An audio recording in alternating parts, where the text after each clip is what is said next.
Anda masih bersama kami di Newsroom, pemirsa, melihat kabar beberapa hari ini yang begitu juga bisa mengagetkan begitu bagi para pedagang pasar dan para sejumlah warga yang mau mengkonsumsi begitu cabai. Ini beberapa hari ini harga cabai naik begitu dari hasil yang saya baca kemarin, itu cabai rawit tembus hingga harga 83 sampai dengan Rp100.000 per kilogram. Sementara itu untuk bawang putih tembus ini 57 sampai dengan Rp70.000 per kilogram. Hingga akhirnya kemarin Anies Baswedan beserta jajaran ini melakukan sidak ke sejumlah beberapa pasar di DKI Jakarta, dan kita akan lihat begitu apa hasil dari sidak tersebut dan kemudian juga apa yang harus dilakukan saat ini untuk menekan harga cabai dan juga bawang putih khususnya di DKI Jakarta. Sudah hadir bersama saya siang hari ini Bapak Rizal, ekonom dari Indef. Selamat siang, Pak. Ya, siang. Kemudian juga ada Bapak Sarman Simanjorang, Waketum DPP Asosiasi Pedagang Pasar Seluruh Indonesia. Selamat siang, Pak. Selamat siang. Saya menuju ke Pak Rizal terlebih dulu nih ya, untuk selaku ekonom ini, Pak. Pak, melihat dari siklus ini kan sebenarnya sering terjadi begitu siklus ini ya, mau menjelang Natal, menjelang Tahun Baru, Hari Raya Idul Fitri. Ini sebenarnya sesuatu hal yang memang kita tidak sering melihat kondisi seperti ini. Tanggapannya seperti apa, Pak? Iya, memang benar. Ini adalah satu siklus yang memang biasa terjadi di awal-awal tahun, gitu ya, atau juga di hari-hari menjelang hari raya besar, begitu, hari keagamaan.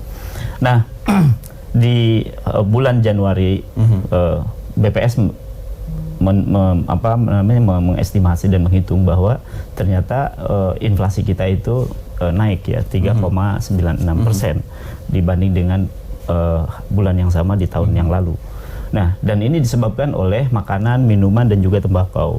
Nah, makanan ini kontribusinya dari cabai merah, cabai keriting di situ, kemudian juga ada beberapa bahan makanan lain. Nah, mengapa ini kemudian terjadi? Pertama, akibat dari cuaca yang pada bulan Desember kemudian Januari juga terpengaruh gitu ya, dampaknya terhadap hasil panen dari petani. Kita lihat misalnya hampir di Jawa, kemudian juga di Sumatera, kemudian di beberapa sentra produksi sayur dan hortikultura, itu juga terpengaruh, bahkan produksinya juga menurun. Plus juga distribusinya terganggu gitu. Nah, oleh karena itu saya kira ini juga punya kontribusi terhadap perubahan atau terjadinya inflasi di bulan ini. Bahkan hingga saat ini harga itu sulit ditekan. Mengapa? Karena memang ya hukum ekonomi gitu ya, harga naik akibat dari stok memang atau juga supply yang terbatas. Nah, akibatnya harga naik gitu. Tapi memang sekarang ini stoknya memang sudah menipis kalau hasil dari pengamatan Anda begitu ya, Pak? Iya. Khusus untuk bawang putih misalnya sebenarnya stok ada ya, bahkan sekitar hampir 100 ton ya. Hanya saja masalahnya bawang putih ini impor dari Cina. Nah, masyarakat masih mengkhawatirkan ya bawang putih dari Cina ini, sehingga ya tidak terserap oleh pasar gitu. Baik. Saya ke Pak Sarman terlebih dahulu selaku Asosiasi Pedagang Pasar Seluruh Indonesia ini, Pak. Ya. Terkait dengan melonjaknya harga cabai dan juga bawang putih beberapa hari belakangan ini, tanggapan Anda bagaimana?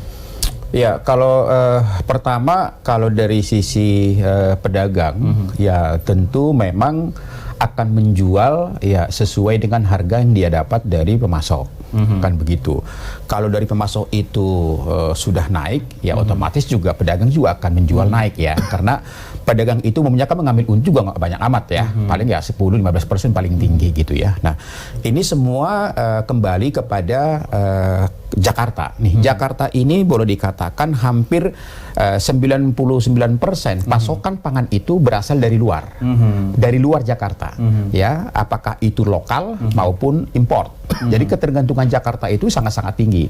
Nah, cuman memang kita sangat apresiasi ya bahwa Pak Gubernur DKI Jakarta dengan beserta BUMD pangan di Jakarta itu cepat tanggap ya. Dari minggu yang lalu, responnya minggu yang lalu sudah melakukan operasi pasar di 22 pasar ya, bawang putih maupun cabai. dan sampai saat ini memang sudah agak turun, tapi kita pertanyakan dan sampai kapan kan gitu ya? Iya, betul. Karena bagaimanapun seperti yang dibilang Mas Rizal tadi, ini semua demand dan supply, ya kan, demand dan supply.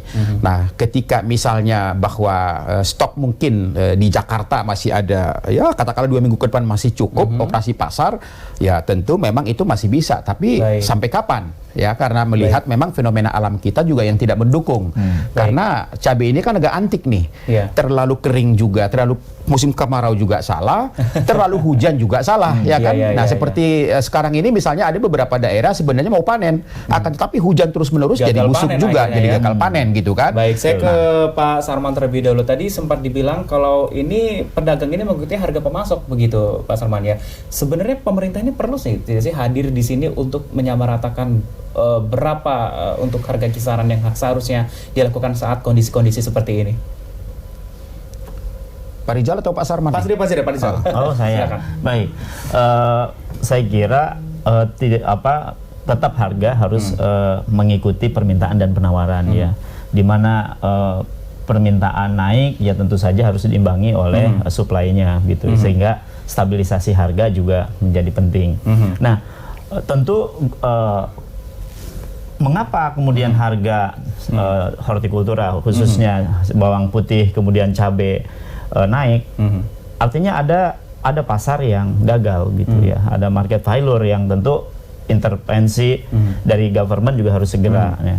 Nah, tentu salah satunya tadi sudah dikatakan ya, misal operasi pasar ya. Untuk apa? Sebenarnya untuk mendekatkan antara supply dan demand ya. Yang kedua kaitan dengan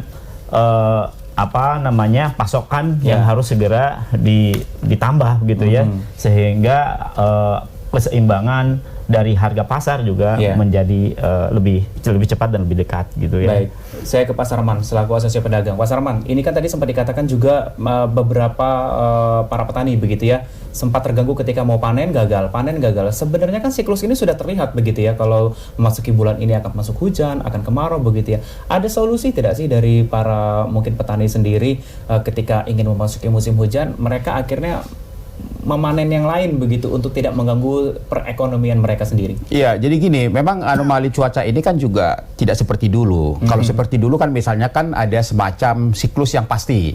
Ya bulan sekian sampai bulan sekian musim kemarau, ini musim hujan misalnya. Tapi saat ini kan udah agak berbeda gitu. Kadang-kadang udah siang susah. Panas tiba-tiba malam hujan. Betul. Dan susah diprediksi saat ini gitu kan. Misalnya seperti katakanlah saat-saat ini misalnya puncak-puncak hujan ya kan. Di mana misalnya di dalam satu daerah itu kan kita tahu bahwasanya sudah saatnya panen, tapi karena hujan terus mau tidak mau gagal panen. Nah, jadi mungkin dalam hal ini pemerintah yang harus memetakan karena gini, kita tahu kan bahwa provinsi-provinsi produksi cabai itu kan misalnya seperti Jawa Timur, ya kan, Jawa Barat, kemudian Sumatera Utara, ya kan, ini 3 besar nih, yang Jawa Tengah, ini kan ada 4-5 besar provinsi yang menjadi lumbung daripada cabai. Nah, ini sebenarnya pemerintah harus melakukan semacam manajemen produksi. Jadi artinya kita tahu misalnya bahwa Jawa Timur itu akan mengirim cabai ke daerah lain seperti Jakarta ketika mereka surplus. Untuk menutupi ya? Untuk menutupi. Tapi kalau mereka tidak surplus, tidak mungkin kirim ke Jakarta, mereka akan lebih mengutamakan dulu kebutuhan daerah mereka, kan gitu. Nah, yang penting adalah pemerintah memetakan ya kira-kira bagaimana supaya antara sentra-sentra cabai ini misalnya bisa katakanlah mungkin pada musim-musim tertentu di mana yang harus ditanam. Baik, mungkin kita juga bisa bekerjasama dengan teman-teman BMKG begitu ya, untuk bisa melihat siklus yang lebih baik yang mana begitu ya. Kita akan lanjutkan perbincangannya usai jeda pariwara berikut. Tetap bersama kami di Newsroom.